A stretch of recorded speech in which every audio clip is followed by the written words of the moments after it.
I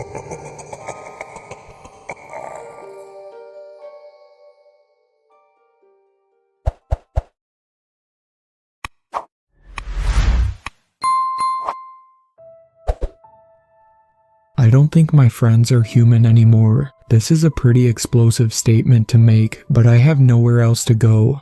There's something seriously wrong with them. I've lived with them for almost 2 years now. They were my saving grace in my sophomore year of college when I was at my worst mentally. I won't spend a long time describing them or telling our backstory, but I want you to know these are not bad people. I've known them and trusted them too long. In a way, they're like my second family, or even my first. I'm writing this post because I'm getting increasingly worried about them and myself, and the state we have found ourselves in. It began around a month ago. I started losing time, long stretches of time, whether it was night or day. I'd go to class or to the library to study and suddenly wake up at home. I didn't remember walking back or what I'd been doing in that missing stretch of time. I thought it was stress related or maybe health related, so I went to see the campus doctor, but he just prescribed me sleeping pills and asked me questions about my diet and lifestyle, as if that had anything to do with the fact that I was blacking out for hours at a time with no recollection of what I had been doing. It was the same every time. I woke up in bed with a gnawing hunger in my gut, like I hadn't eaten in weeks, and no memory of how I got there. It was definitely a weird situation, and paired with the fact that my roommates were acting increasingly weirder and less like themselves, I figured the two were linked. The thing with them wasn't too crazy at first. I mean, it was just something I noticed. For reasons which baffled me, the three of them were suddenly sensitive to the moon. And I don't mean that it caused them headaches or nausea. I mean it affected them in ways which didn't make sense. Have you ever heard of the Transylvania effect? According to Discovery magazine, in the dark sky, the clouds shift, revealing the full moon's eerie silver gleam, and the people on Earth below go mad. I wouldn't have called it going mad, but something was wrong with them. Different. And it's always the full moon that triggers it, which made me wonder if it was in fact the Transylvania effect. I first noticed it at Abigail Matheson's house party. The party was nothing special, really. I didn't drink that much that night. The point is, I can't blame what I saw on being drunk.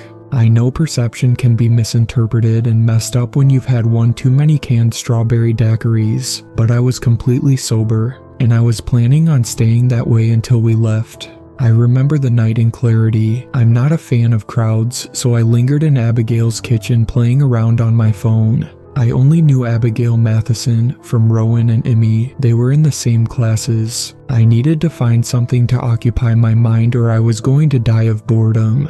Most of the party was in the living room playing Mario Kart, and I was refilling my glass when I glimpsed Emmy's familiar blonde ponytail bouncing through straggling students grinding against each other. The party wasn't costume themed, but Emmy insisted on wearing a baby blue ribbon in her hair, which reminded me of a grown Disney character. Imogen Prairie was the human embodiment of a golden retriever. She is as adorable as she is naive, and is always smiling no matter the situation. I lifted my drink in greeting, about to shout her name, but then I saw the expression on her face. She looked wary. No, that's not the word. I can't describe her expression because I couldn't understand it myself. For once, Imogen wasn't smiling. Her eyes were wide, lips twitching into a scowl. Her movements were erratic as she headed into the kitchen, grabbing a glass of punch and downing it before striding towards the back window and pulling the blinds shut.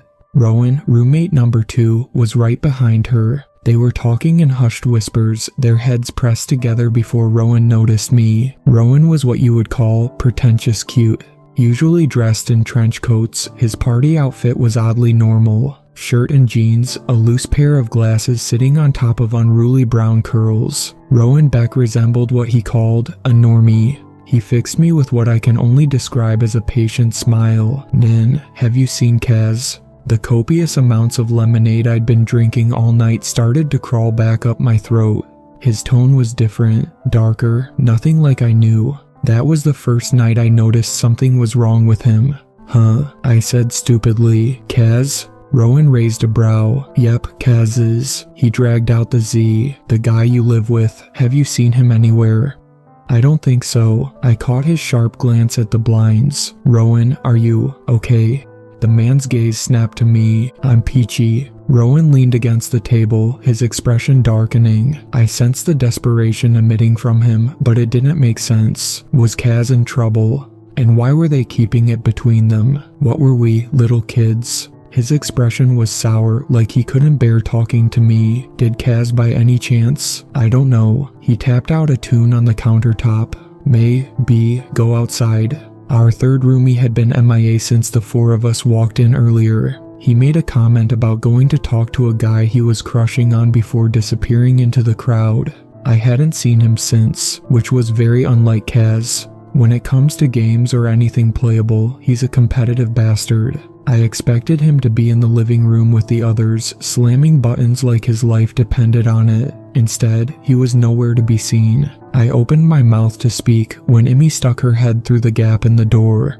He's fine, Emmy said, a streak of panic in her tone. She shooed me back when I started forwards. We've got this. Kaz is just, well, he's doing Kaz stuff. Kaz stuff. Yeah, Imogen's smile was a little too big. Like I said, we've got this. Have we? Rowan snapped. He raked his fingernails down his face. How do you lose a 23-year-old guy? Emmy scowled, throwing a cup in his face. He told me he was going to the bathroom, she said. It's not like I could follow him. Rowan tossed a cup right back at her. In these circumstances, yes, you should have followed him. Lowering his voice, Rowan pulled her closer, but I still heard him. He could drown. What did I tell you about keeping the idiot away from the pool? Imogen scoffed. I'm sorry, how is that fair? Why don't you babysit? You offered. Yeah, not for the whole night. Their argument was barely registering. Drown. Nin, you stay here. Emmy grabbed a reluctant Rowan's arm. We'll go get him. I nodded with a smile, but that didn't stop me following them. I made it to the front door, almost tripping over myself. The party continued behind me, laughter and giddy screaming from the living room. In front of me, however, was something entirely different from the party. The front door was wide open, and the night sky bled inside the house. My three roommates stood on the threshold, their heads tipped back, eyes on the night sky, and the full moon bathing the dark in unearthly light. I've looked this phenomenon up, and it can be called moon drunk, but this had never happened before. I had lived with them for 2 years, and this was the first time they were entranced by the fucking moon of all things. Kaz was in front of the others, and I glimpsed a can of beer at his feet spilling its contents onto rough concrete. At first, I thought they were marveling the sight. I mean, it was beautiful enough to stare at and smile, maybe comment on it or take a photo. Hey, I clapped my hands in Rowan's face. What's going on? He didn't even blink. Moving to Emmy and Kaz, I shook them. Still nothing. They did move, eventually. See, Rowan's voice was almost a breath, his gaze still on the sky. We've found him. When the music stopped, they came back to life, ignoring me, and bound back into the party with no explanation to what the hell had just happened. Moon drunk was starting to make the most sense. I got my answer when I went back inside, and Kaz was raiding the refrigerator. I didn't think much of it until I saw pieces of raw bacon squelching between his fingers and stringy white sticking from his mouth. Now, there's getting the munchies, and there's willingly stuffing yourself with raw bacon. Kaz. The boy twisted around so fast, almost inhuman. Kaz slowly inclined his head, bacon fat caught between his teeth. There was a feral look in his eyes, which told me if I even attempted to stop him from feasting on raw pork, I'd lose a finger. His gaze tracked me like a predator before turning back to his meal. I left him to whatever that was. Emmy, who hadn't paid attention to a guy since freshman year when she was assaulted at a party, was sitting in a random guy's lap, her lips latched to his ear. It was Emmy who looked to be the one in control, but even being moon drunk, I didn't want her anywhere near a guy. Not when she was still in therapy. Before I could intervene, my housemate was yanking the guy to his feet in one pull and dragging him upstairs. To my shock though, it was the guy who pulled away from her. What the fuck? He hissed, "Get off me." Emmy didn't seem fazed. She just offered him a smile and walked away, this time plunking herself in a girl's lap. It was strange behavior considering Kaz was a vegetarian and Imogen was terrified of intimacy. Rowan was acting objectively the least weird. I found him in the kitchen staring into his drink. When I tried talking to him, he responded with one-word answers, his gaze glued to whatever was so fucking fascinating about his glass of Diet Coke. Was it a dead fly? Rowan. I followed him around, trying to snap him out of it.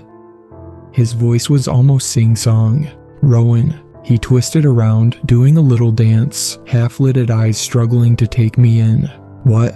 I tried to keep my patience. Did you know your best friend is currently gnawing on raw pig? I regretted my words 10 seconds after saying them. This guy was going to be zero help. So, Rowan settled me with a childish grin. You know what you are, Nin.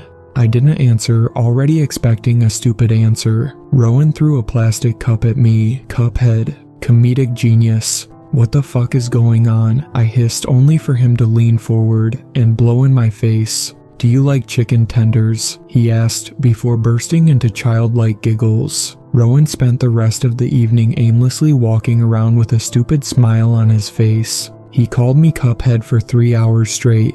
All three of them had that same mystified grin and I couldn't snap them out of it. After the party, I noticed the following full moon they seemed to go 0 to 100 in terms of personality changes. Kaz would spontaneously decide to go visit his parents in another state for no reason. Rowan was obsessed with blocking every window to avoid moonlight spilling in and insisted the whole house had to be protected with duct tape covering every window and reflective surface. As for me, I was locked inside my room with the curtains drawn, forced to wear headphones with music playing. There was only one rule I had to follow, and when I questioned it, I just got the same answer from all three: trust us.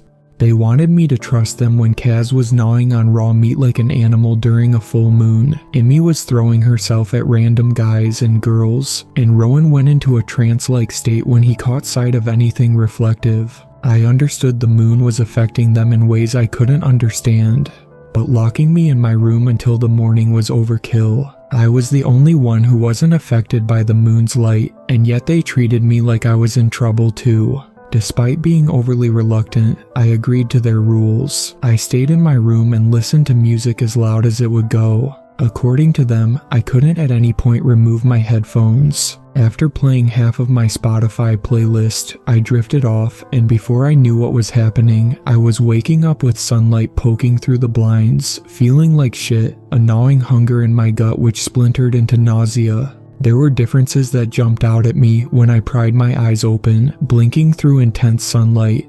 I was wearing different clothes. I remembered I'd changed into a shirt and shorts for bed, but I was dressed for the day. I didn't remember drinking anything before falling asleep, but an empty glass was on my bedside. Except my mouth was parched, my lips dry. I didn't question it. I wanted to, but anything was possible. Maybe I was the delusional one. I was blacking out, so maybe I dressed myself without knowing, and then slipped downstairs and grabbed a drink of water in the early morning. After that night, things seemed to go back to normal. I decided that it really was a case of being moon drunk. The others didn't talk about it again, and life went on, I guess. I thought about talking about it with them, but when I tried, they would stiffen up or change the subject. Rowan would completely shut me down, and Kaz acted like I had a contagious disease. I asked Imi if anything happened, and she screwed up her face and jumped up with an excuse that she needed to go somewhere. Kaz dismissed everything I said and told me they were fine, and that the moon just gave them headache. I can be an idiot sometimes, but I was pretty sure eating raw bacon like an animal couldn't be justified with that excuse. When I tried to argue, he grabbed the controller from a sleeping Rowan and dared me to fuck up Imi's island. I did, swiftly ending up covered in Rowan's breakfast the next morning. So, basically, my roommates were hiding something big from me, and I wasn't planning on telling them about the blackouts, because part of me wondered if they were involved. I was convinced the two phenomenons were linked. So, yeah, a pretty toxic mindset to have on both sides. Anyway, this leads me to what happened last night. It was the usual I had gotten used to anyway. After class, I hurried home to help with prepping the house for the full moon. Rowan was standing on a chair, taping up the windows, and Emmy was closing all the curtains and blinds. He was being an asshole as usual, so I busied myself with hiding everything reflective I could find before retiring to the living room and joining Kaz, who was working on his laptop. Emmy and Rowan were hard to talk to about what was going on, but with Kaz being the resident stoner, his walls came down a little. I slumped down on our Craigslist couch and grabbed a controller, resuming a game of COD from earlier. So, I focused on the game, navigating my first-person character through a pile of bodies. Kaz offered me a smile over his laptop. He reeked of weed. So, are you ever planning on telling me what's going on? I don't know what you're talking about. The moon, I said. It's moon night, and as usual everyone's freaking out. Freaking out. Kaz's gaze straight on his laptop screen. I'm the epitome of calm right now. I threw a cushion at him. You're stoned, and I'm still waiting for you to explain your spontaneous Peppa Pig binge. He tossed me a sheepish smile. I was hungry. You're a vegetarian, I said, immediately remembering Rowan's moon-drunk state. Rowan was giggling. I whispered, it was, oh god, I'm still having nightmares. He laughed. Okay, he was definitely replaced. Or you both were. Kaz shrugged. We've already told you, it's just sensitivity. The moon can do shit like that. Look it up. Sensitivity, I repeated in a scoff, glaring at war-torn Europe on the TV screen. That's what you're calling it. Kaz lifted his head, his gaze snapping to me. What else do you want to call it? I took a deep breath. I had some guesses. Werewolf. He curled his lip, but I noticed his eyes darken significantly. Very original. 10 points for creativity. Werewolves freak out every full moon, I said. He nodded, humoring me as he typed. Kaz was like an older brother. They're also not real. It's not that far-fetched. Kaz stopped typing, raising a brow. I'm pretty sure humans can't turn into dogs under the full moon. You've been watching too many movies. He shot me a look. Weren't you really into Teen Wolf? I put the controller down. You lock me in my room until morning. I twisted to face him. How is that normal? It's just a precaution. You've told us how weird we act, so it's better to stay away from us. I'd feel better if I was with you. I swallowed. So, I know what's really going on. Kaz's expression seemed to change, relaxing slightly. He looked like he might reply before Rowan came crashing in. Quite literally. That guy can't walk 2 feet without falling or slamming into something. In this case, he tripped over the rug Emmy had been vacuuming. I blamed the moon's influence on him being more hyperactive than normal. Rowan oozed ADHD. Stumbling into the back of the couch, he grasped onto the back to stable himself. What are you guys talking about? Kaz went back to typing with an exaggerated sigh. Nin thinks we're werewolves. Rowan straightened up with a very nervous laugh. What? Werewolves? Kaz shut his laptop. You know, people who can turn into dogs. Honestly, I'm offended. I thought Nin was more creative than that. There's a whole Wikipedia page on moon-afflicted creatures, and she goes with the obvious. Oh, wow, Rowan chuckled. Teen Wolf style. Kaz grinned. TV show or 1980s movie. Doesn't matter. Rowan started clearing up the TV table, flipping through comic books. They both suck. What sucks? Emmy yelled from the kitchen. Teen Wolf, Rowan yelled back. The girl made a sound of horror and it was hard to hide my smile. Take that back. It's bad, Rowan said, loud enough for her to hear. You forced me to watch an episode and I fell asleep. That was after season 3. Emmy appeared in the doorway, wielding a spoon like she was going to attack him. Gesturing wildly with the spoon, Emmy was desperate to defend her lockdown guilty pleasure. After season 3, it declined in quality, but it was still good. You liked the episode with the chess game. Rowan shrugged. That doesn't change my overall rating.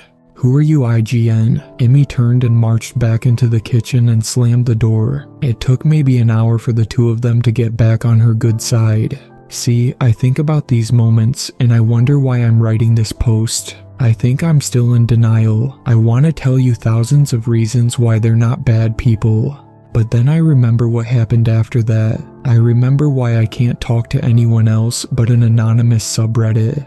At around 10 p.m. I found myself once again in my room going through the same routine. This time though, they wanted to be extra careful, which meant a new addition to make sure I stayed there until dawn. Rowan knelt in front of me. I couldn't see the look in his eyes through his Ray-Bans, but I could tell he was wary. "You okay?" He fixed the headphones over my ears, jiggling them a little to make sure they were fitted properly. I tugged at the handcuffs securing my left hand to the bed frame. Kinky.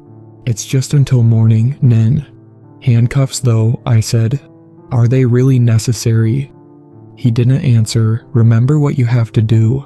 Music on and blasting until I fall asleep. And I'm not coming out until morning," Rowan hummed. "Lastly, don't remove the headphones." He jumped up. "All right, are you all set?"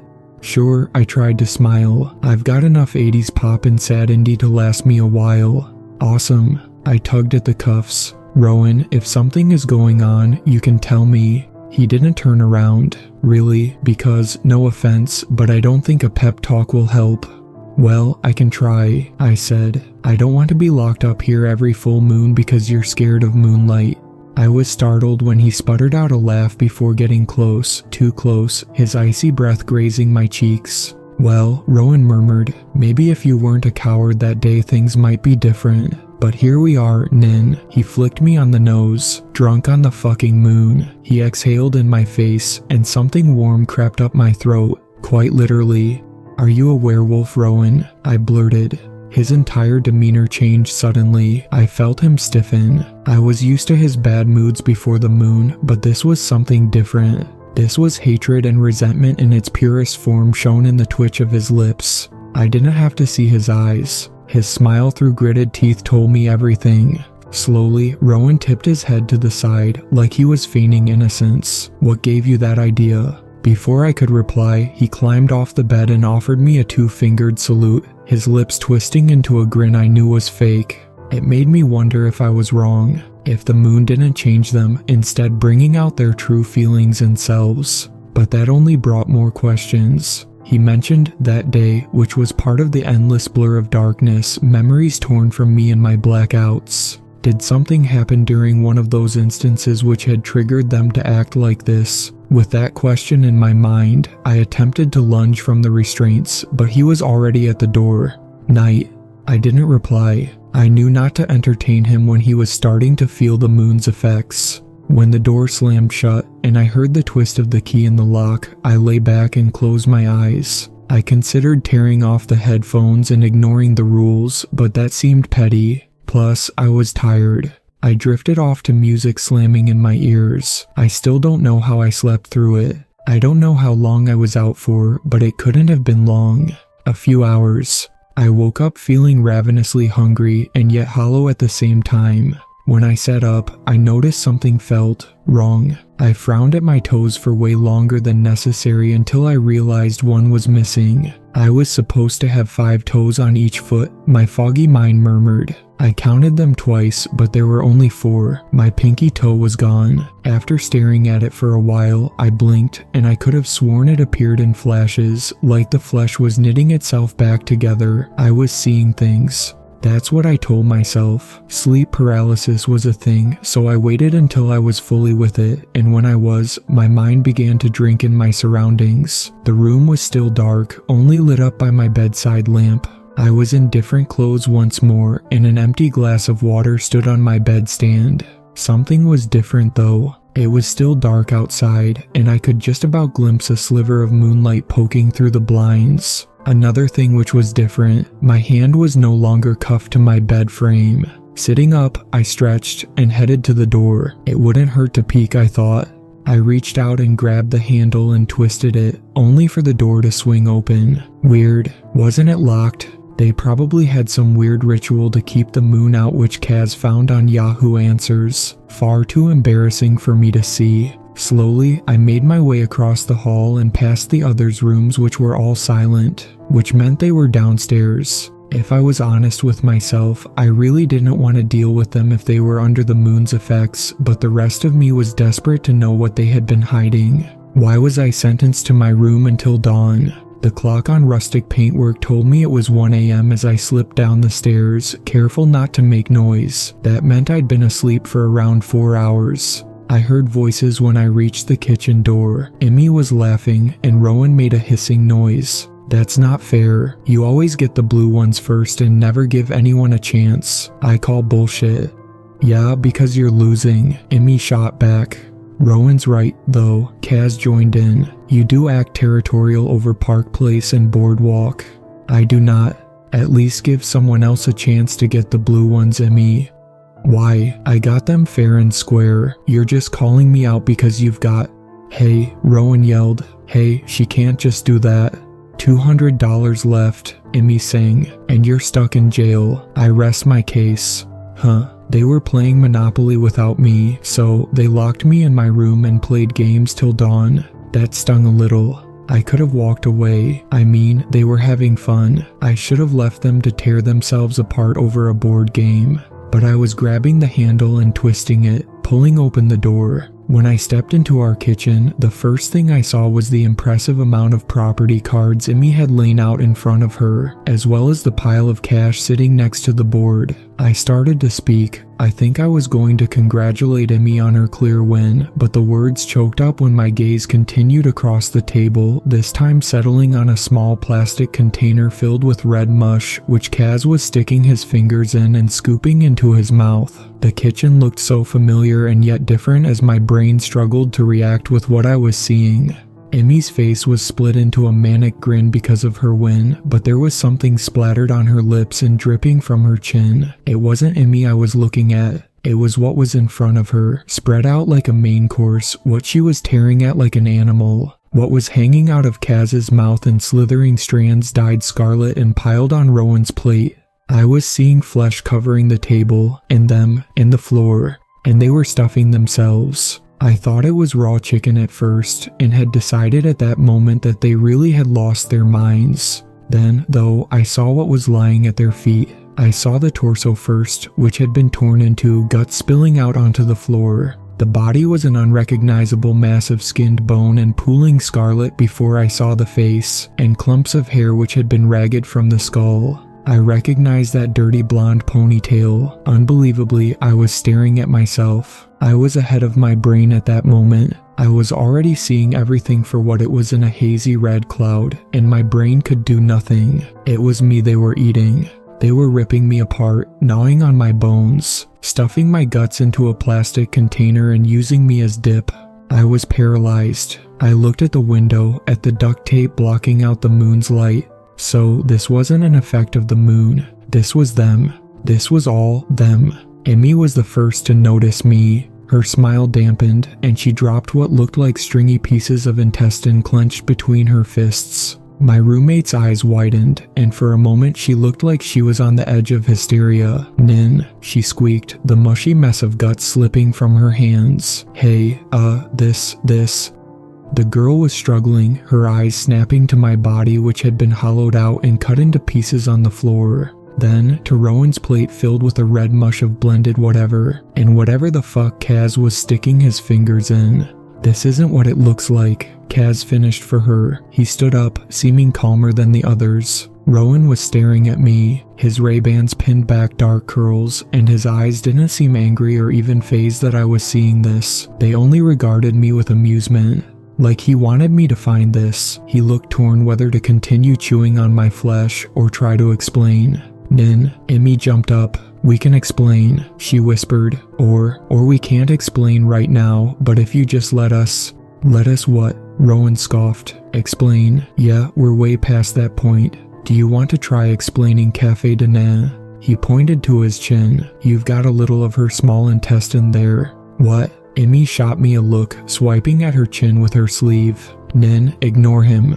I don't remember my legs moving, but I was at the front door before I could release a breath. They followed me, their thundering footsteps pounding behind me. Now they were scared. When I was so close to the door, so close to letting in that unearthly light, their expressions turned fearful. Nin, Kaz swiped blood from his mouth and chin. Don't open that fucking door. Emmy wrapped her arms around herself. Is she here? No, Rowan grumbled, shading his eyes. and she won't come as long as that door stays shut. I found my voice. Who are you talking about? Nobody, Kaz said. Just go back upstairs. We'll explain, I promise you, but you have to trust us. His tone was a warning. Trust you. I managed to get out. Are you fucking kidding me? It was funny how they wanted me to trust them when I saw what they had done to me. I couldn't speak, couldn't breathe. I didn't want an explanation or a scuffed excuse. I wanted out of there. The rest is a sort of blur. I remember opening the door, or at least I started to open it, and then I shut it again, panicking. Their cries were enough to make me regret it, but it was too late.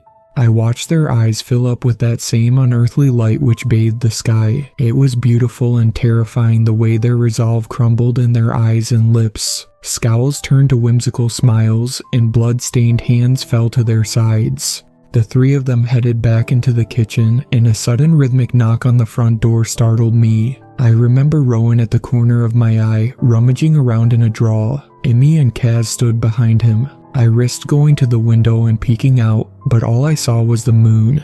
The moon was right there, 3 inches from my face, like it had encased the sky in oblivion beyond. For a moment, I was taken aback at how beautiful she was. There she was bathing me in her light, in her glow, filling me with her song and her sweet words. And then a thud sounded behind me. Whatever had leached onto my mind let go, and I twisted to find Rowan on the ground in a rapidly growing pool of red. Her voice was in his head, just like it was in mine. Another thud, and then another, almost in sync. Kaz and Emmy followed.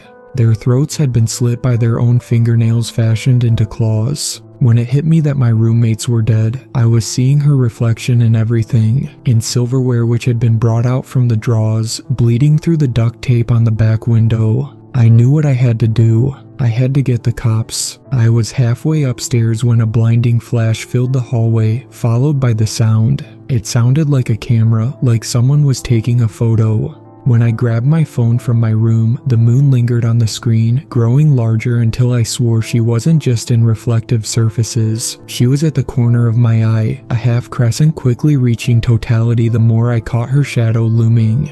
It was like a game she was playing. The more I caught her light, she only grew bigger. After a hysterical freak out with the cops, they came 5 minutes later. 2 officers followed me inside the house, one of them asking how many people were dead.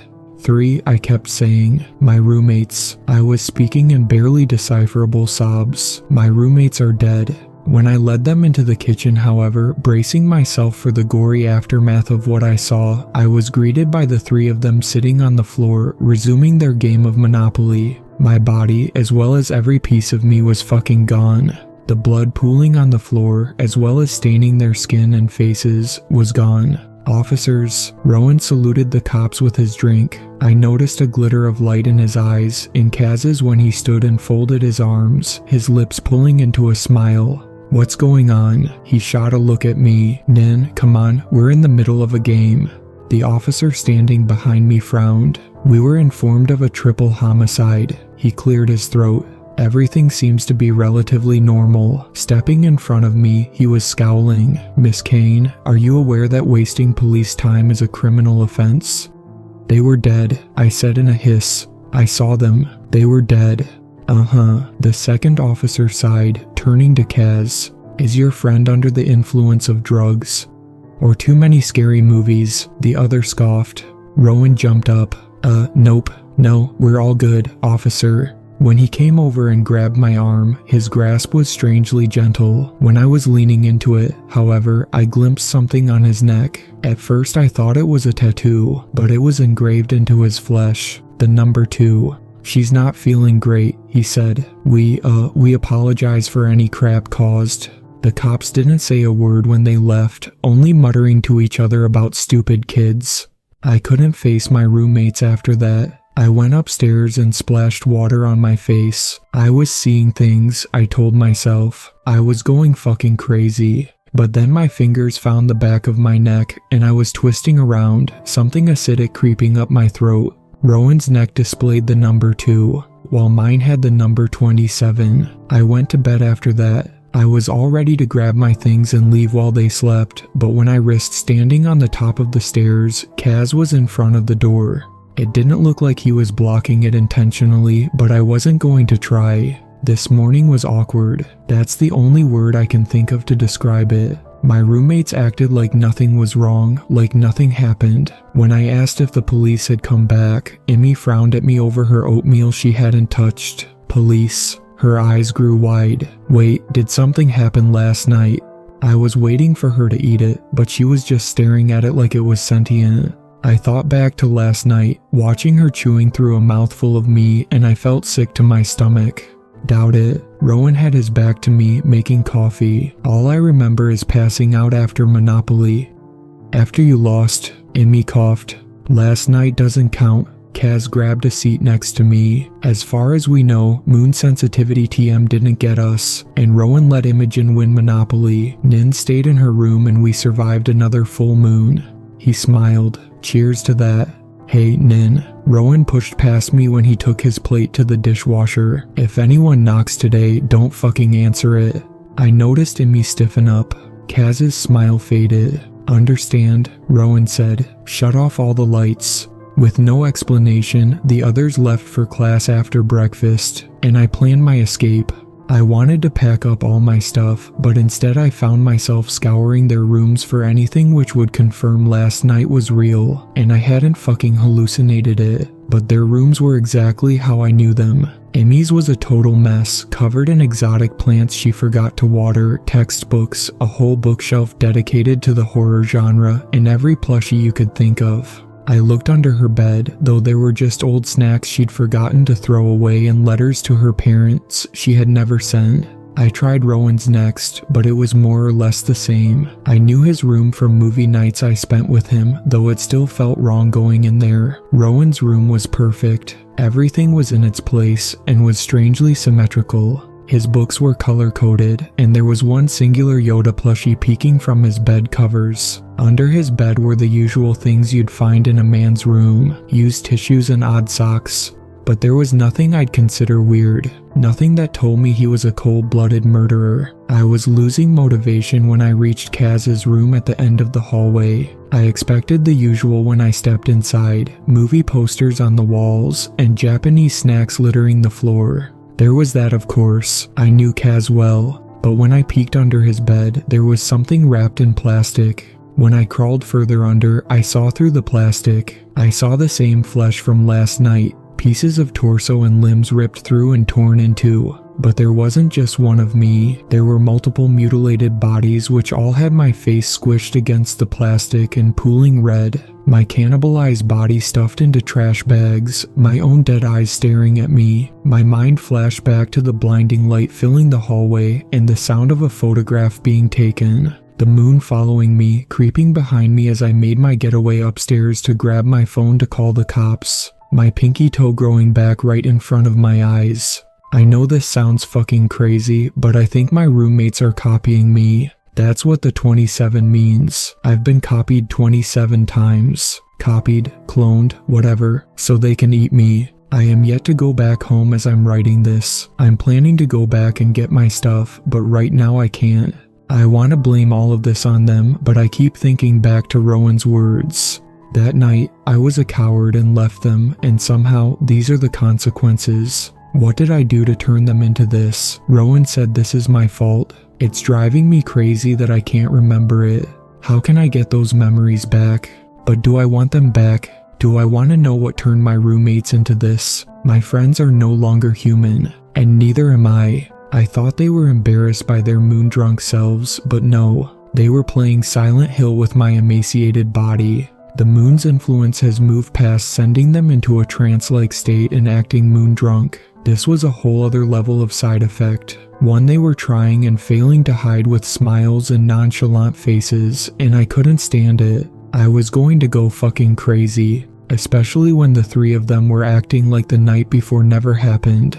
I needed answers. Why we were replicating, and the numbers carved into mine and Rowan's neck supposedly marking our copies. Were Emmy and Kaz the same? I wasn't going to find them staying in that house, not in my state of mind anyway. Paranoia had taken over like a virus, like a parasite leeching onto my brain. Conversations with them turned into a game of cat and mouse. Kaz cornered me in the kitchen to lecture me about leaving the refrigerator door open, and I felt trapped, like he was going to lunge at me any second, like he could sense my smell, the taste of fresh flesh on my bones ready for him to tear off. He looked normal enough, talking like usual, with a brow raised and the slight curve of a smirk on his lips. But I didn't see intense hunger in his eyes. I didn't see anything predatory. Kaz seemed like himself, like the guy I'd been living with for almost 2 years. And somehow, that made it worse. That made them good actors. Rowan and Emmy were exactly the same, becoming the perfect mimics of the people I had grown to love. It was around midnight when I dragged myself down the stairs, shouldering a backpack with everything I could pack on such short notice. Yanking open the door and stepping over the threshold, I sucked in the cool night air. Before I could step out, however, a chuckle startled me. Rowan, standing in his robe, dark brown curls sticking up everywhere, he regarded me with dark eyes, and just for a moment, I wondered if he was going to drop the act.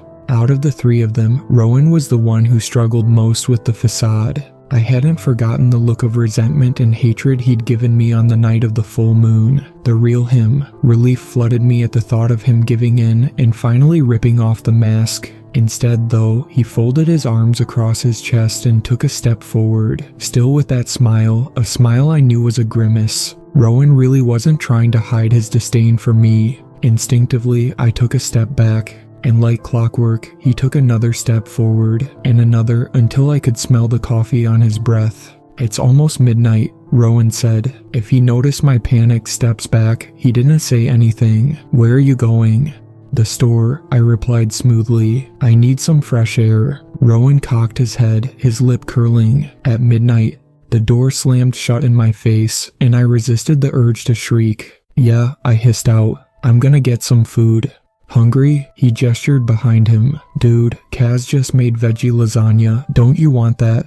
"No," I said. "I'm not hungry." "Uh-huh." His lip curled. "So, what are you going to the store for?" The gleam in his eye was driving me crazy. His whole expression, every contortion in his face, was challenging me to make more excuses. The conversation was going nowhere, and somehow I could tell he was loving it. He was loving the fact that I was trembling, trying to stay calm, trying to stabilize my body. "Candy," I said through my teeth. "I'm going to get some candy." Rowan hummed, an almost genuine smile pricking. I might have fallen for it if it wasn't for how close he was standing to me, how he was cornering me. "Sweet, get me some, would ya? There's something about those gummy snakes that seriously slap." He offered his hand for a high five, his gaze flicking to my backpack. He knew. I knew he knew, and yet he wasn't saying anything. He was playing with me. Rowan's smile widened. "Hurry back, alright. There are some freaks out there, Nen. We don't want you getting hurt now, do we?" Something ice cold slipped down my spine, and I forced a smile back. Every instinct inside me told me to run. I had to get out, away from him, from his coffee breath turning my gut, his erratic movements like he was ready to tear out my throat at any moment. I felt my body moving, my legs starting to work. One step and then another. I turned away from him. It took one single breath to reach the door, and another to remember how to grab the handle and twist it. He was coming after me, I thought, my mind going into overdrive. I imagined his footsteps, heavy breath as he wrapped his hand around my arm and yanked me back inside, his teeth grazing the back of my neck. I forced my legs further until I was halfway down the path, reveling in the cool night air grazing my arms. When I pushed open the rickety gate which squealed under pressure, I risked turning back, my heart in my throat. In my head, Rowan was a monster bleeding back into the dark. Turning around to face the house though, there was nobody there. The door was still open, the hallway lit up in all too familiar golden light. But Rowan was gone. When I squinted, I could just about glimpse his figure moving back up the stairs in slow, almost defeated strides. Something held me there for a second, staring at the house I always saw as a home and the people I saw as family, before I turned and finally catapulted myself into a run. It's not like I could go back to my parents' house. They live across the state, and it was the middle of the night.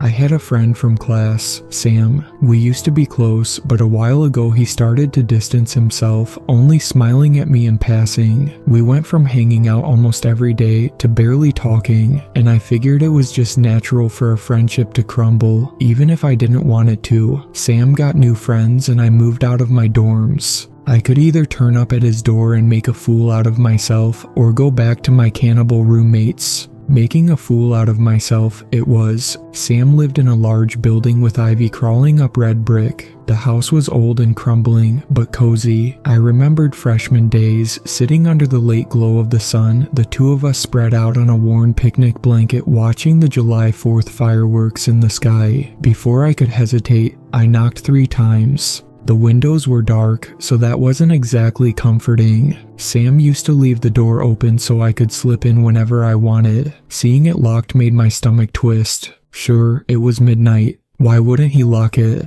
I was frowning at a decaying dandelion when the door opened, and a pixie redhead stuck her head out. I recognized her automatically. Poppy, Sam's roomie. I had grown used to her over-the-top smiles and obsession with mini cacti, but this girl seemed like a different person. There was something else, something I couldn't put my finger on. The girl was fully dressed in a leather jacket, over jeans and shirt, her collar glistening from the downpour I'd managed to miss. Half-lidded eyes drank me in for a moment like she was in a daze before she seemingly snapped out of it, yanking the door open. Nin. Poppy's gaze snapped to my feet. "Why are you barefoot?" She folded her arms. "Don't tell me you've got a weird fetish." I stared down at my feet and she was right. I didn't even put on shoes. The worst part is I barely felt the rough gravel between my toes and bare soles. I was numb on adrenaline. I shook my head with what I hoped was a smile. "Is Sam in?" Something flashed across her face, and it was so fast I could barely read it. Poppy was quick to hide it with a smile. He's kind of busy right now." Her attention went back to my feet. "More importantly, why are you running around with no shoes on?"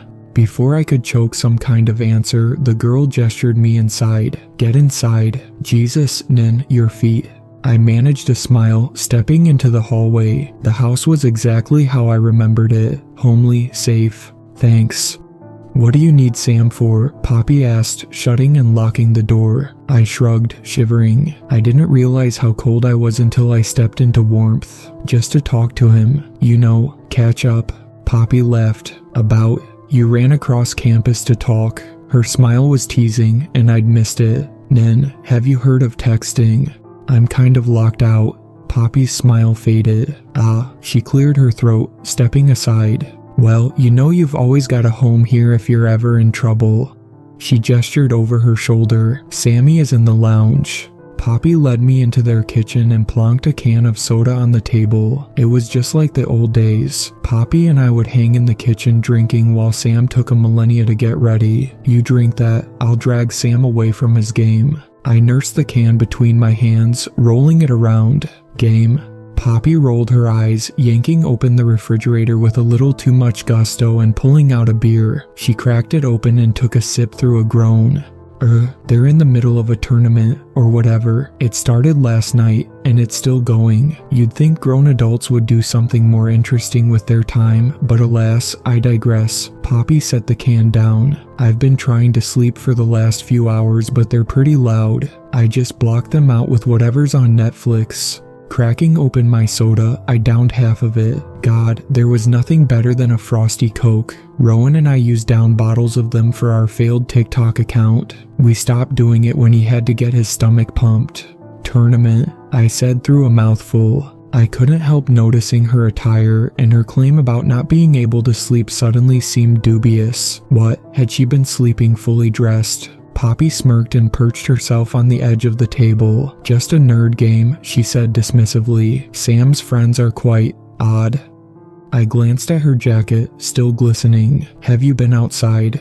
"Outside." Her expression crumpled before she realized what I meant. Oh, yeah, I went for a walk." She grabbed her beer. "Hey, why don't we head into the lounge instead, huh? I'm sure Sam wouldn't mind us interrupting him." With a mischievous glint in her eyes, she spun around and grabbed my arm. "Besides, Sammy's friends have been here long enough." As she pulled me into the lounge, I caught a fleeting glimpse of something. I didn't see much, just enough to know it wasn't some typical Dungeons and Dragons game. Papers were strewn across the table. A group of people, including Sam, was gathered around, one of them marking something on the paper. Sam's other housemates were conspicuously absent. When Poppy walked in, dragging me along, the group quickly turned to block my view, hurriedly clearing papers and shutting laptops. It felt like I'd just walked into something I wasn't supposed to see. Poppy, however, seemed delighted by their reaction. "Oh, Sammy," she sang, leaning against the door with a smile. "You have a visitor." Sam looked different, though I couldn't put my finger on why. His light sandy hair was tied into its usual clumsy ponytail, but the look on his face was one I'd never seen before. Flustered, his cartoonishly wide eyes blinking at me like I was a hallucination. Like Poppy, he was fully dressed. Sam murmured something to the group and they quickly gathered stained coffee mugs and bits of paper, clearing the table. Poppy, now slumped into a beanbag, shot me a grin, and then there were three. She stretched out like a cat and squealed when Sam threw a cushion at her. "We finally have our house back."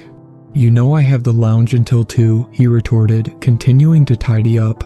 Poppy mimicked his voice, her body melting into the beanbag. "You know I have the lounge until 2. What did I tell you about mimicking me?"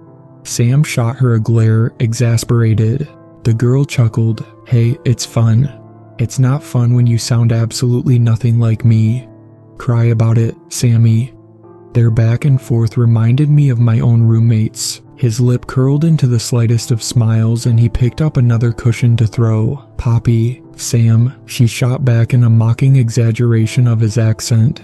Sam's accent never failed to take me by surprise. Hard Aussie. When I first met him, I could barely understand him. It didn't help that upon first meeting him, he talked like he'd been fast-forwarded. Originally from Victoria, Sam Fuller was my first friend. That's how we became close, actually. His amusement at my failure to understand him. Poppy folded her arms, her gaze trailing after the group filing out of the room. They were mixed ages, though none of them were Sam's. They all looked to be middle-aged to ancient. I glimpsed a woman who looked to be at least 70 stride to the door. "Don't give me that look," Poppy said. "Your weird friends can find another meeting place for your games. I want to sleep. Allie and Tom have locked themselves in their rooms since you decided to invite half of the neighborhood. They're not weird games, we're saving the town." Sam shooed Poppy out of the room. "Don't you have work to do?" "Maybe." Poppy nodded at me. "I'll make you another drink." Her gaze fell on Sam. "Beer?" He grinned. "That'd be great." "Awesome." Poppy playfully hit him. "Get one yourself. You're a big boy, aren't ya? I'll be in my room." Ignoring Poppy slamming the door behind her, Sam's attention flicked to me. "Nin, what are you doing here?" I couldn't help it, the words slipping out before I could stop them. "Who were they?" Sam dragged his hands through his hair. "Just friends." His expression softened, and the knot in my gut loosened. "You look like shit, Nin. What happened?" I figured telling him a diluted version of the night of the full moon was better, so I didn't sound out of my mind. By the time I was finished explaining, the two of us were curled up on his bed in front of his laptop playing YouTube videos on low. Poppy had lent me some clothes to sleep in, and I was ready to pass out. Sam sat in front of me, his arms wrapped around his knees. "So your roomies got you freaked?" He frowned, his sleepy eyes on me. "What did they do?" "Cannibalize my body," I thought dizzily. "No, worse. They weren't just eating me. They were replicating me so they could eat me again and again and again and..." "They were just acting weird," I said. "Weird how?" Hours later, when I was falling asleep and Sam was watching YouTube, he nudged me. "Nin." I mumbled into his pillow. "Where do you live now? Like, which house?" "It's just down the road from here," he hummed. "And those roommates, who are they again?" I didn't answer him. I couldn't. Their names were entangled on my tongue whenever I tried. Sam asked me the same question every day, and the words tangled in my throat. I told him it was a prank gone wrong, and that seemed to appease him. But his expression never seemed to believe me, forcing a smile and nodding, like a parent reassuring a child everything was going to be okay. A week flew by in a confusing blur, and I went to class as usual, staying at Sam's until I could find a more permanent place. Much to Poppy's delight, Sam didn't invite his friends over again. Instead, he insisted on video games and takeout every night. It was like freshman year again, and I found myself drowning out the thoughts and questions still haunting me with alcohol and drunk games of Risk. Classes were more or less the same, but they were a good distraction. I got texts and missed calls from Emmy, and Kaz and Rowan were blowing up the group chat with interesting messages. I muted it and ignored my phone. There would be a point when I'd go back, I thought. After all, I had to know what was wrong with them, why the moon afflicted that kind of behavior, and just what exactly they had done to me. But it wouldn't be yet. I can't remember what day it was when I fully came to reality, badly hungover and feeling sick to my stomach. Class was ending, and as usual, I filed out of the hall, heading to where Sam usually met me before we went to his house. My head was spinning, a striking pain rattling my skull. I'd suffered from hangover headaches before, but this was something new. Swallowing 2 Tylenol with the cold coffee I'd had in my backpack all day wasn't a good idea. Slumping down on the stairs leading to the main reception, I fought against a cry. The pain was like nothing I'd felt before, like someone had plunged a lead pipe through my brain and stirred my brain into a soupy mess. Luckily, Sam joined me quickly, his smile dampening when he saw my expression. Oh man, he felt my forehead. You look like you're going to barf everywhere. Despite the pain, I managed to smile. Do I look like a zombie? I could practically hear the cogs in his head turning. Sam dragged a hand through his hair. Will you hit me if I say yes? I shooed him away when he held up his hand. How many fingers am I holding up? 15. I rolled my eyes. I meant to say that we should head down the stairs because I was feeling progressively sicker by the second and felt like I was going to faint, the world around me becoming a blur of colors and faint noises I could barely decipher. A sudden loud slam, however, pricked my ears. It didn't seem to alert the crowd of students, merely a whisper in a room full of loud chatter and laughter. To me though, it was a sound I knew all too well. Lifting my head, I scanned the crowd enveloping the hallway. Sam was speaking behind me, but his voice collapsed into a low buzz of white noise bleeding into my muddled brain. I knew that sound. The sound of skin hitting glass or wood, sometimes plastic. The sound of slipping on a rug or tripping on literal air. There was nobody else it would be but my chronically clumsy roommate, which meant he was on campus, and I had zero idea how to confront him about the cannibalism thing. He wasn't what you'd expect a monster to look like, especially not one you knew had already killed and eaten you multiple times. It was all about perspective. To a passerby, he seemed like an ordinary college student, a disheveled one who had just stumbled headlong into an automatic door, leaving a glaring red bruise in the center of his forehead. But to me, Rowan Beck was a monster surrounded by fresh meat. The students pushing past him were a blur to me, but to him, I caught his gaze drinking each one in, his nose flaring when a guy sauntered past him. From a distance, my roommate appeared unchanged, wearing a faded, threadbare t-shirt, bearing a logo that had long since peeled away, a pair of well-worn jeans with frayed edges and a patch over one knee. So much for his pretentious phase. The glasses were a choice. His dark brown curls were tousled and unkempt, partially hidden under a baseball cap that looked like it had seen better days. But as he drew nearer, I could see his mask slowly starting to crumble, his wide smile faltering, twitching into a grimace. His cheeks looked hollow, gaunt even, like something was sucking the life from him. Closing in on me, his penetrating gaze hidden behind a pair of Ray-Bans, my mediocre lunch crept up my throat. I stepped back, scanning for am exit, and like he had read my mind, his steps quickened. He was still wearing that disguise, still mimicking my best friend, hiding whatever spell he was under. Rowan oozed broke college student who hadn't showered in days. In his hand was a to-go cup of hot cocoa, which was my favorite. Rowan knew that. It had been my coffee order every time we studied there as a 4. Yo, Nin, what's up? Rowan was attracting stares as he sort of danced towards me, tripping over his feet, only for him to steady himself with a grin. His words were slurred slightly when he handed me the drink, and he stumbled, managing to right himself. He wasn't moon drunk, I thought. Actually drunk. Hey, Sam nudged me. I noticed he'd stiffened up. That's your roommate, Rowan Beck. I didn't get a chance to reply, with Rowan situating himself right in front of me, swaying a little.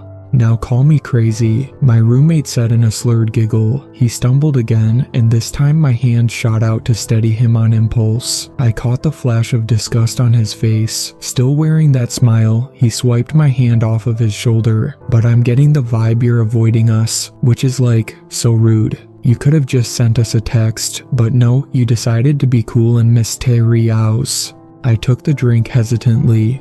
Are you drunk? Rowan cocked his head. He had that stupid smile again, the one he pulled during a full moon. Outside though, it was daylight, the sun shining in the sky. Drunk? You think I can get drunk? Nah man, I just feel kinda shit. He shrugged. I haven't been eating great the last few days. Not eating can fuck a guy up, right Nen? Every word penetrated like a knife, and suddenly it was hard to fucking breathe. My roommate turned to Sam. Oh, I know you. He spread out his arms, a choked laugh escaping his lips. You're the guy who wrote that fucking article about us. Rowan was causing a scene and he didn't give a shit. I couldn't tell if he was moon drunk or just more insane than usual. He jumped in front of Sam with the kind of manic energy which was still him and yet cranked to 100. Loved it, Fuller. You're a literary genius, especially when you called us evil body-snatching demons who should be burned at the stake. A truly riveting read. Sam's expression stayed stoic. Rowan. He said my roommate's name like poison. Where's Kaz? Playing COD, probably. Rowan's lips curled into a smirk. He leaned close to the guy, raising an eyebrow, his words more of a breathy laugh. Why? Do you want me to pass a message to him? Sam stepped back. Nin, I gotta go, he said, pulling out his phone. I'll speak to you later. Right. I panicked. Am I still okay to stay? I'm busy. Sam nodded at me, ignoring Rowan, before stumbling back into the crowd. Come by later, alright? He was gone before I could open my mouth. No, don't go. Rowan mocked a pout, turning to me. Damn, did he seem offended by my presence? He waved Sam away with a grin. Anyway, Imogen is making dinner tonight. She's bought all the ingredients for something she saw on Pinterest, so I'm not holding my breath that it'll be good, or even edible. I didn't fight back when he slipped his hand in mine, pulling me down the stairs. His tone was already puppeteering my limbs. My roommate twisted around, shooting me a sheepish smile. Okay, you got me. I should probably apologize for the other night. I was already backing away, pulling away from him. I don't care what you have to say, I said in a breath. I'm staying with my parents. You mean halfway across the state? Rowan's hand tightened around my arm. Come on, we just want to talk. Talk?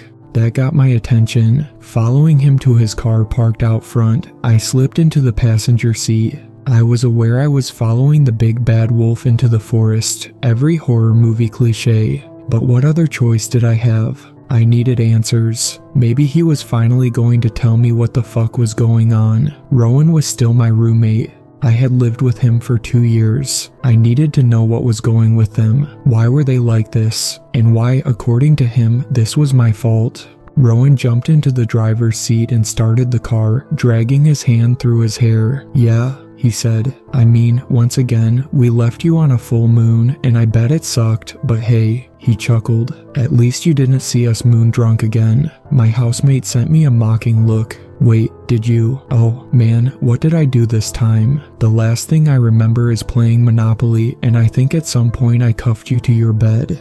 Twisting around to face him, my heart slithered into my throat. The bastard was still playing his games. You're still saying that? I hissed. Moon drunk. Rowan's gaze didn't leave the road. I mean, yeah, he murmured. You said we freak you out, so we keep our distance. Rowan didn't speak for most of the ride, and I spent the majority of it trying to find out how to jump out of a moving car without seriously injuring myself. My phone vibrated and I pulled it out, glimpsing a text heading my notifications bar. Sam sent 4:05 p.m. That thing is not Rowan Beck. Get out of that house. Another message. Sam sent 4:06 p.m. Get out. Nin, get out of that house. Instinctively, I grabbed for the handle, pawing for a way out. I felt like I was on fire, my body moving closer to the door, leaning into it, as if it would magically fucking open for me. "You okay?" Rowan murmured. He slipped off his Ray-Bans and turned to me. That same gleam was in his eyes, that sliver of moonlight.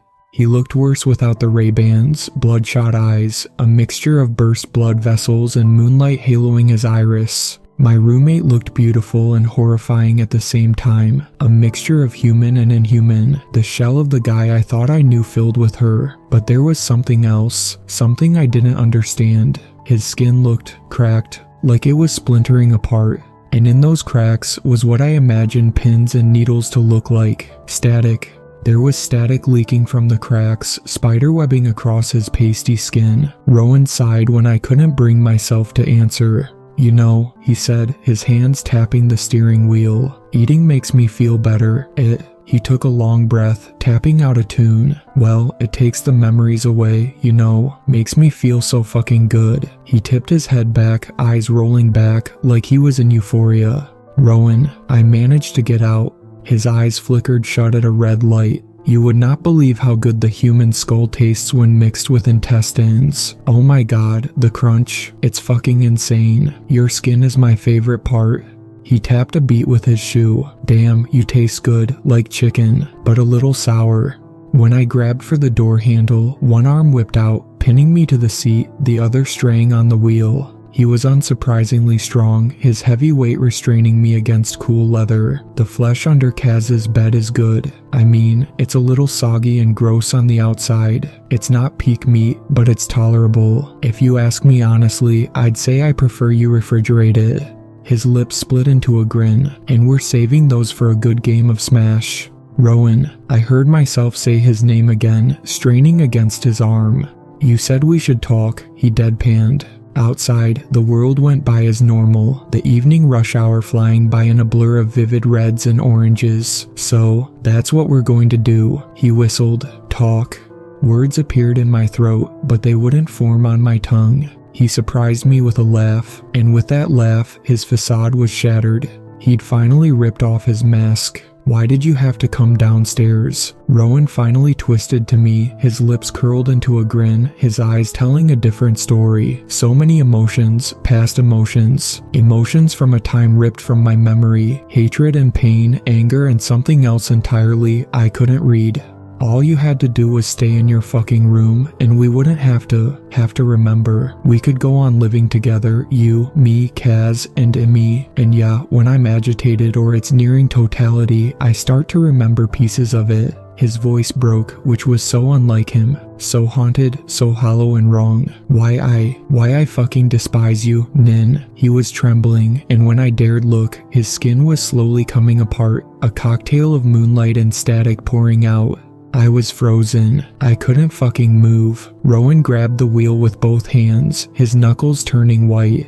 He'd let me go, but I couldn't bring myself to move. Not when he'd said that. Not when his words had stirred something in me. Still though, he kept speaking, like him, the real him, had been silenced for so long, and here he was, letting it all out. "She takes all the bad away," he whispered, a dreamy smile spreading across his lips. "As long as we eat, I don't feel anything at all. I don't have to fucking think or breathe, and I can look at you with rose-tinted glasses and a foggy brain. It's fucking bliss, like I'm drowning." Rowan sighed, dragging his hand through his hair. "Not now," he said. "Now she's punishing me because I haven't eaten." The car swerved around a truck, and I fought against my own body, fighting to grab the wheel, but I was frozen. Now I remember, his tone was poison spitting from his tongue. "She made us remember, and it's fucking there in my head." His voice strained and he stabbed at his left temple. "Right here, it's right fucking here, Nin, and I can't stop it. I can't stop her. She's in my head." Rowan didn't look at me. In fact, he was actively avoiding making eye contact. Tears were welling in his eyes, hysterical tears leaking that same buzzing black and white static. "She's in my head, always in my head, singing, man, singing at the top of her voice." What did I do? I didn't mean to say it. The car swerved again, and I braced myself against the seat. "Rowan, you keep telling me I did something," I managed. "Why can't you tell me?" My roommate turned to me, his eyes filled with that unearthly light I knew he'd been trying to avoid for months. His smile was suddenly maniacal, not his, someone else's, because it's fun. This time I did grab for the wheel, trying to shove him from his seat. Stop the fucking car. Rowan easily got the upper hand, grasping it. No, like I said, we're going home, and we're going to talk. It was me who laughed this time. Talk, I spluttered. You mean ape me, copy me, whatever you do. I couldn't control my emotions. I laughed. It felt good. You suck at being a serial killer. I managed to take him off guard for a moment. He blinked before regaining control. It's not like that. Jesus fucking Christ. Then what is it? I spat back, days of repressed emotions rushing to the surface. I catch you eating me, and what am I supposed to think? Did you guys seriously think I'd just go along with whatever this is? Are you trying to shield me? Is that it? I was laughing, and I couldn't stop. And at that moment I realized we were both under her spell. Both of us were screaming at each other. Rowan leaking her light, and me bathing in it. It hit me then that I was as inhuman as him. Whatever the moon had done, it was affecting both of us. I just didn't have the cannibalistic tendencies he had. I caught you chewing on what I presume was my 26th body. What the fuck do you think you can shield me from? Rowan surprised me with a scoff. I'm sorry, shield you. He turned to me fully, and I realized, my stomach creeping into my throat, that he wasn't looking at the road. Are you fucking kidding me? My roommate choked out. I want you to remember, he yelled. Do you think I like looking at you, knowing that you're completely oblivious about what you did to us? No, it fucking hurts. You think I want to play happy families with you? Rowan was cracking. I wasn't sure if that was good or bad. I noticed him inching away from me. That's why I eat, Nin. That's why we eat. She numbs those feelings, those thoughts. She only makes us think about the good. When his hand slammed into the steering wheel, I finally caught a sliver of humanity coming back to fruition on his face. My hand slipped from the handle, and I heard myself speak. What did I do? But Rowan's eyes were on the road again. He squinted, and reality seeped in. What the fuck is that? No longer on the main road, we were heading into darkness, an empty stretch of oblivion I didn't recognize. There were no signs of cars. I swallowed. What did you see? Rowan shook his head, blinking rapidly. Nothing, he said. I think I'm seeing things. Whatever Rowan was about to say was cut off suddenly, followed by a blinding flash which felt and sounded like the world had been ripped apart in front of us. Something was there, blinding me, searing my eyes from my skull. But I had no time to scream, no time to think or breathe.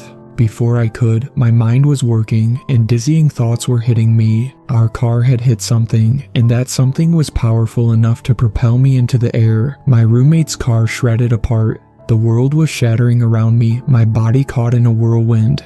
The sensations were too real to be feeling them. I wasn't supposed to feel this. I wasn't supposed to feel my body being ripped apart and still be self-aware enough to screech into nothing, a nothing which existed when my head had been ripped from my torso. I wasn't supposed to exist. I waited to die. Without a brain, without a body, I waited for the dark. And yet somehow, I didn't fall fully. Instead of plunging into the dark, my body was still mine. It still had a head, a torso. It was still mine when it hit something with a sickening crack. Concrete. Dying kind of feels like melting. I was aware my eyes were snapping open for a moment, something wet and warm spreading around me and trickling from my lips. I could taste rust, and I couldn't stop it. My vision was blurry, too blurry to make sense of anything. I watched my eyelids flickering like they were unsure what to do. The sky was pretty. I think I tried to name a star before everything just kind of melted.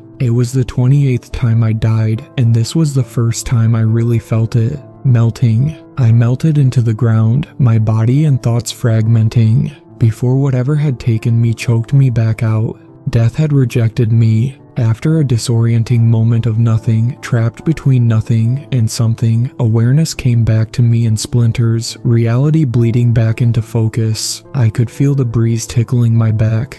I had moved. I was no longer where I'd landed on my back after being propelled from the car in the crash. Now I was lying on my stomach. Something tickled my face. Grass. I was lying face down on the side of the road. I can't describe the sensation it was to awaken only being part real. When I sat up, I felt real. I felt like I was part of this universe. But looking down at myself, I resembled a ghost, both see-through and not. Prodding at my skin, that same static bleeding from Rowan's face worked effortlessly, carving my outline and stitching me back together. My body was a brand new copy of the me before the crash. I even saw the coffee stain on my shirt, the smear of pen I'd drawn on the back of my hand when I was bored in class. I felt nothing, like I was made of stars, hollow. Something was missing though, a cavern in my mind beginning its purge. Do you know when you wake up from a dream and it slips away as you regain consciousness?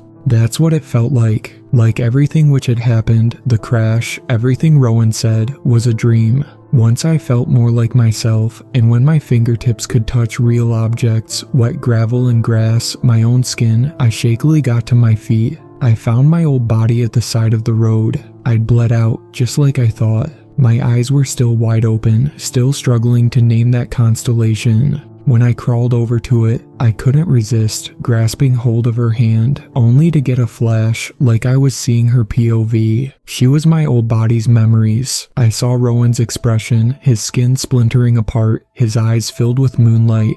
I saw him struggling with the wheel, and then the crash. Letting go of her ice-cold hand, I let out a sharp breath, her memories flashing out of existence. I didn't have time to think about what I'd seen, about the questions piling in my skull, taking over my thoughts. Rowan was still in the car, his body twisted like a pretzel, my roommate's head smashed against the wheel spattered with gore, his brain leaking from his ears. Rowan. I stopped shaking him when I realized his spine had snapped, his body more liquid than solid. When I felt for a pulse, it was still there, but faint, as sharp red pooled around him, sticking to his hair and drenching his skin and clothes. His head lolled to the side, and I saw and felt that final breath escape his lips. When I crawled out of the wreck of his car, I dropped onto my knees. There it was again. This time it was louder, completely unmistakable, the sound of a photograph being taken.